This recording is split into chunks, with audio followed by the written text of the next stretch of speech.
Bob Metcalfe is currently a venture capitalist and general partner at Polaris Ventures. After receiving 2 bachelor's degrees from MIT in 1969, Bob earned a master's degree in applied mathematics and a PhD in computer science from Harvard University. While Dr. Metcalfe is known for founding 3Com Corporation and for his role as CEO of IDG InfoWorld Publishing Company, Bob is best known for helping pioneer the Internet and inventing Ethernet, the local area networking standard on which he shares 4 patents. Today it's my pleasure to welcome Dr. Bob Metcalfe. Bob, thank you so much for joining us today. So Bob, when you look at the Internet landscape, knowing that you personally had a major role in its creation and its evolution, was there a specific aha moment that got you involved in all of this? Aha moments in the history of the Internet. There have been many aha moments, not just one. We had a land at Xerox Research, but then in Palo Alto, but then Xerox Research in Rochester, New York wanted some, so they got them.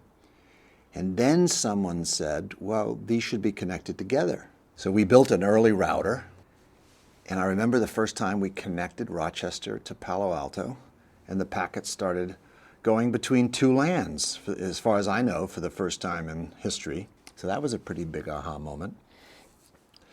And then there was the aha moment in 1979 when Xerox, DEC, and Intel agreed that we should cooperate and make Ethernet a standard. And there was this moment in which I realized in the room that these 3 large corporations were agreeing to work together to make Ethernet a standard. So that's, a big moment. So it looked like it was going to catch on. Tell us about the importance of open standards. The single biggest lesson that the Internet teaches is the importance of creating these open standards or open interfaces or APIs or opportunities for independent and fiercely competitive innovation and serendipity. A great example of that is that we built the Internet, TCP/IP and Ethernet were both invented in 1973, and then were documented and proliferated. The World Wide Web, which you've perhaps heard of, was invented in 1989 on top of this system of open standards. Of course, it added 3 more standards, HTML, URLs, and HTTP. And then Google, I assure you, Tim Berners-Lee, when he came up with the World Wide Web, was not thinking of Google, but Google occurred in, when was that, 1994 or something like that? So 5 years later. So by creating these opportunities for innovation, these open standards, these APIs, all sorts of wonderful things happen. And I think that's what we mostly learned from the Internet. And we got to figure a way to proliferate that idea. Now, Bob, if you look at all the things going on today, user demands increasing, bandwidth and traffic demands increasing, are we at a breaking point on the Internet? Even after 40 years, the Internet is growing wildly. And it is reasonable to ask, as I famously did in 1996, will the Internet collapse under the weight of all this traffic that's coming at it? So my famous prediction is famous only because I was humiliated by being wrong. I predicted that the Internet would collapse in 1996 under the weight of traffic, and it didn't. I mean, it came close, but it didn't. So I think that same answer applies today, that the Internet won't exactly break. It's likely from time to time suffer, but it'll be fixed. There's 3 big things happening on the Internet that could be the source of challenge. One of them is video. We didn't design the Internet to carry video. It carries a lot of video. It's creaking under the load, and we're all busily trying to fix that. And then there's embedded, the 10 billion embedded microcontrollers that are shipped every year that are mostly unnetworked and therefore less valuable than they might otherwise be.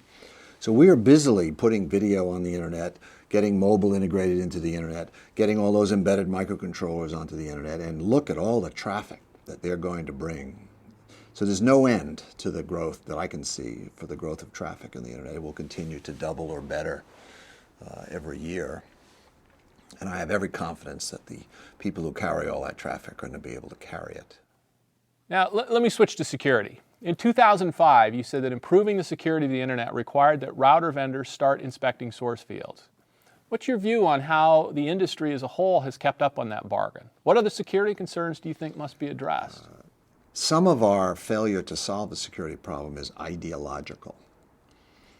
That is, the designers or the intelligentsia of the internet have an ideological problem, and the core of it is that anonymity is really high on everybody's priority list. They want to protect their privacy by being anonymous.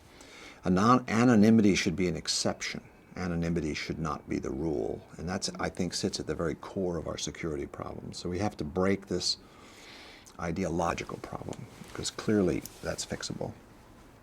Do you think the internet has reached its potential? Is the internet done yet?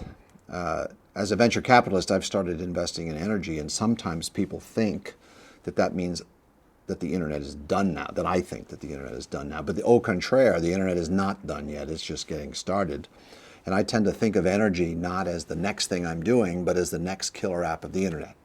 The internet has done commerce, email, VoIP, telephone, it's done all, and now the next major app, actually there's three of them, but one of them's energy, one of them's healthcare, and one of them is education. So those are the next three big killer apps of the internet, and so there'll be lots more. We're going to have a lot more fun with the internet.